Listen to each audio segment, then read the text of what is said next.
I'm 5'7" and 116 pounds. I'm short, I'm scrawny, I'm skinny, I'm underweight. All this time I've had this idea in my head on what my body should look like, what society expects my body to look like. We're so prone to believe that our body should just be a carbon copy of what seems like everybody else's body is. We compare, we contrast, and we think less of ourselves because of it. Because we can't fit the mold. So how do we overcome it? To answer this question, I talked with Ryland Tucker, an amazing friend, one of the funniest guys I know, a fashion-forward person. He himself has struggled with his own body image, but has learned not only to accept it, but to embrace it. And it is my joy to share Ryland's journey with you.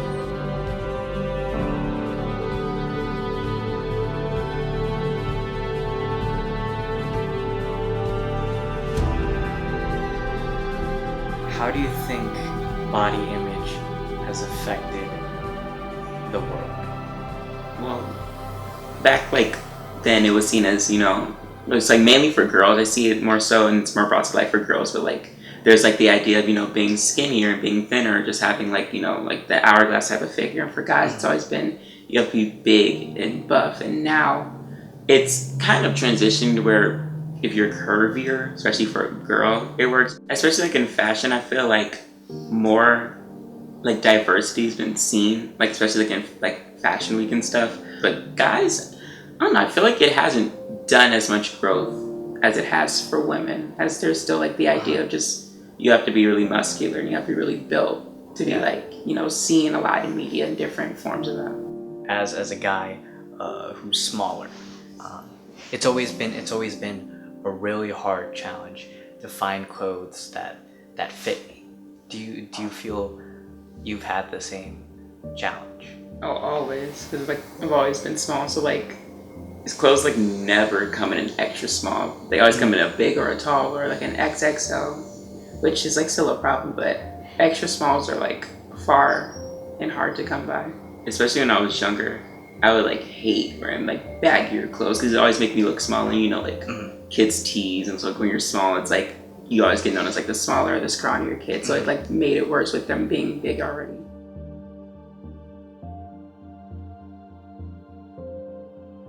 Like Ryland said, as a kid I was teased by the bigger guys because I was scrawny and smaller. And growing up with that mindset, I developed an insecurity that somehow I'm not as masculine. That somehow because I'm smaller, because I'm scrawny, because I'm not as big as other people, I'm less of a man.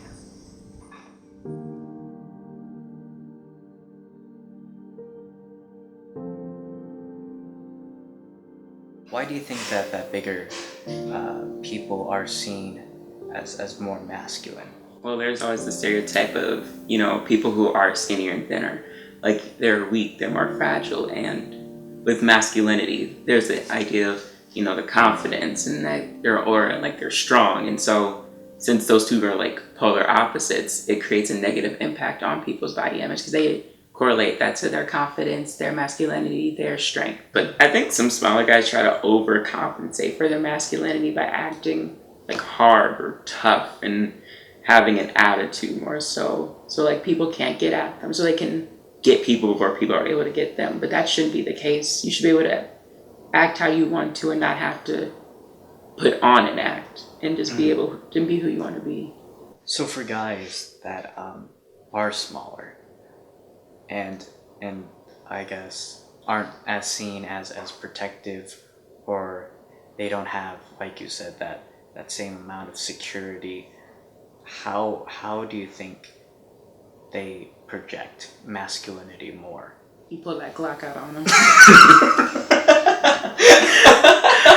No, I don't even think it's a thing of smaller guys having less masculinity. It's just, it comes with society and people as a whole changing their view and not just basing it on a stereotype and rather letting that person prove, or like through their actions, their masculinity. How can we show that masculinity is not in size?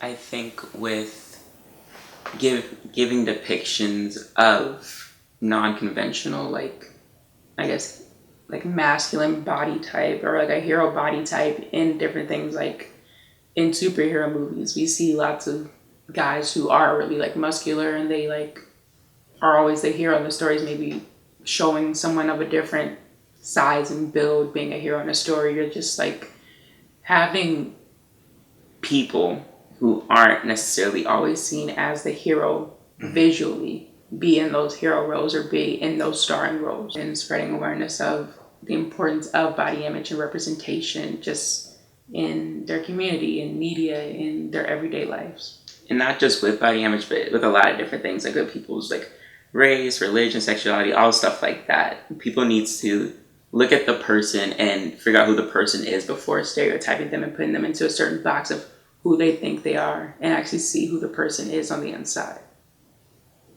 So, for someone struggling with their body image, whether they think they're too fat or they're too skinny, how would you help them?